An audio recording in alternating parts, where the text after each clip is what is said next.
అసాధ్యాన్ని సుసాధ్యం చేసిన వ్యక్తి. ముక్కుసూటితనానికి పెట్టింది పేరు. చెప్పాలనుకున్నదే చెప్తారు, చేయాలనుకున్నదే చేస్తారు. అది ఆయనకి మాత్రమే సాధ్యమైంది. ఆంధ్రప్రదేశ్ రాజకీయాల్లో ప్రతి ఒక్కరికి ఆయన స్టైల్ ఏంటో, ఆయన స్టైల్ ఏంటో తెలుసు. ముక్కుసూటితనానికి పెట్టింది పేరు. ప్రజలకు మాత్రమే తల వంచుతారు. ఇప్పుడు జవాబుదారీతనానికి ఆయన నిలువెత్తు సాక్ష్యంగా నిలిచారు. ప్రతి విషయాన్ని కుండ బద్దలు కొట్టినట్టు మాట్లాడడం, ప్రగతి పదం వైపుకి ముందుకి దూసుకు వెళ్ళడం ఆయనకి మాత్రమే సాధ్యమైంది. ప్రజల కోసం నిలబడతాను అని నొక్కి వక్కాణించిన గౌరవనీయులు ద ఫ్యూర్లెస్ నాయకత్వానికి care of address Shri Konidela Pawan Kalyan గారు, ఉప ముఖ్యమంత్రి, వారిని మాట్లాడవలసిందిగా మనవి.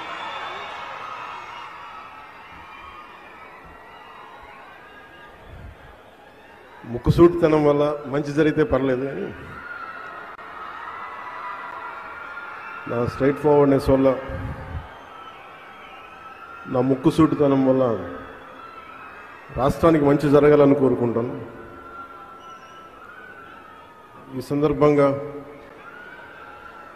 విజన్ 2047 ఈ లాంచ్కి భాగస్వామ్యం అయినందుకు మనస్ఫూర్తిగా నాకు చాలా ఆనందదాయకమైన విషయం.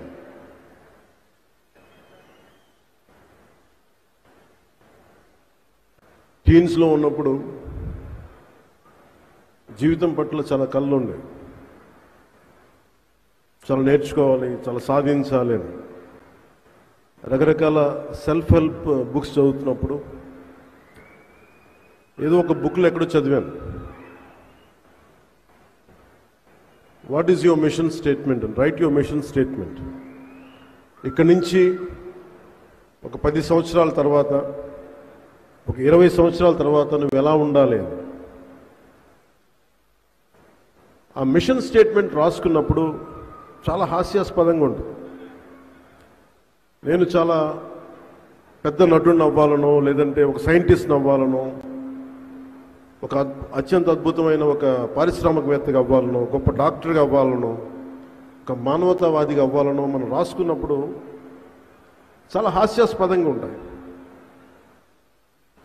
కానీ ఇవి దిక్సూచి. మనం ఏ డైరెక్షన్లో వెళ్ళాలి, ఏ వైపు వెళ్ళాలనేది మనకు చాలా క్లియర్ కట్గా అవసరం. అది వ్యక్తిగా కావచ్చు, సమాజానికైనా కావచ్చు. నారా చంద్రబాబు నాయుడు గారు 90s నేను హైదరాబాద్కి షిఫ్ట్ అయినప్పుడు, ఆయన ముఖ్యమంత్రిగా అయ్యి కొన్ని సంవత్సరాలు అయిన తర్వాత రోడ్ల మీద వెళ్తున్నప్పుడల్లా మాకు 2020 విజన్ స్టేట్మెంట్ అనేది ఇప్పుడు ఉండేది.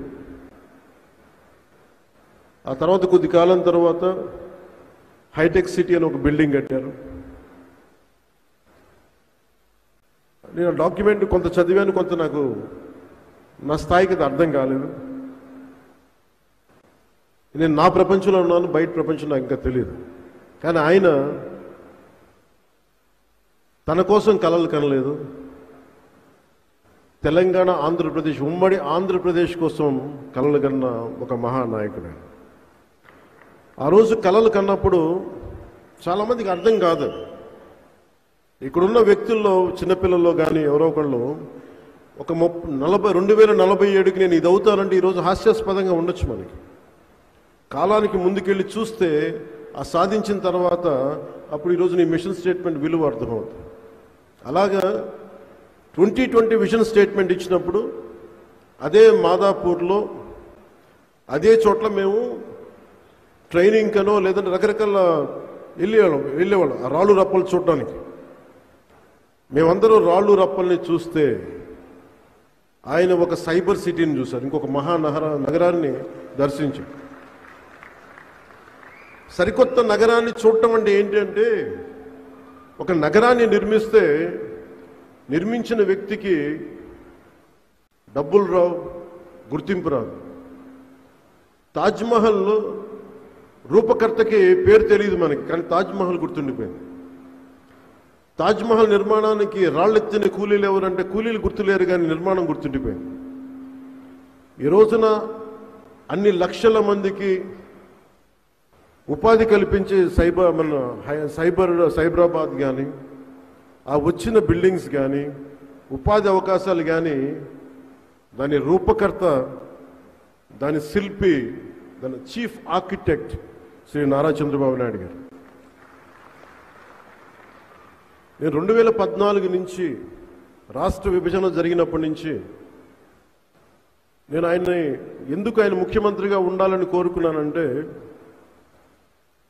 పాలిటిక్స్లో సహజంగా రాగానే ప్రతి ఒక్కరికి ఒక స్వార్థం ఉంటుంది. నేనేదో అయిపోవాలని. నేనేదో అయిపోవాలని నేను కలగనలా. మీరేదో అయిపోవాలి, ప్రజలంతా ఏదో అయిపోవాలని కలగలను. ఆ కలలకి సరైన సారథ్యం వహించే వ్యక్తి ఎవరు, ఆ దిశగా తీసుకెళ్లే వ్యక్తి ఎవరు, నాకు ఆయన తప్ప ఇంకెవరు కనిపించలేదు. 2014లో ఏ సీటు తీసుకోకుండా ఎందుకు సపోర్ట్ చేశానంటే, విభజించబడ్డ ఆంధ్రప్రదేశ్ అన్యాయం కాకూడదు, ఆయన అనుభవం కావాలి, ఆయన నాయకత్వం మనకి చాలా అవసరం. అందుకే నేను చేసింది ఈరోజు 2024లో కూడా మేమందరం వెన్నంటే ఉండి ప్రధానమంత్రి నరేంద్ర మోదీ గారి నాయకత్వంలో ఎన్డీఏ కూటమిలో చేరి ఈ రోజున 151 ఎమ్మెల్యే సీట్లు కానీ 164 అసెంబ్లీ సీట్లు కానీ 21 పార్లమెంట్లు కానీ సాధించామంటే, కలిసి కట్టుగా ఉంటే ఎలాంటిది ప్రజలకు నిలబడగలవని.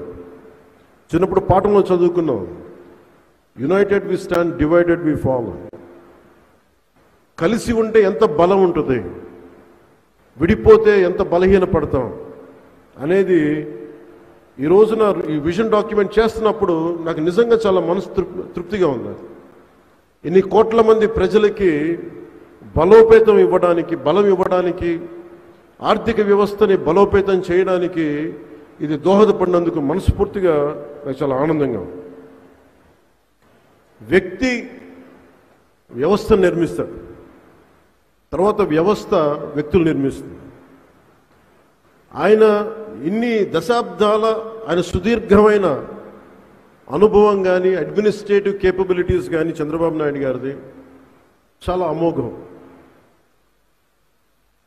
ఇందాక పయ్యావులు కేశవ గారు చెప్తా ఉంటే, ఆయన నిద్రాహారాలు లేకుండా ఆయన పడే తపన చాలామందికి అనవసరం అనిపిస్తుంది.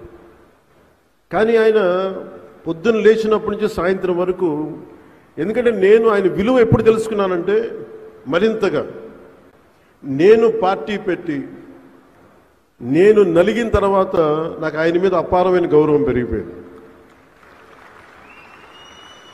ఎందుకంటే ఒక పార్టీ పెట్టడం ఆత్మహత్యా సదృశం.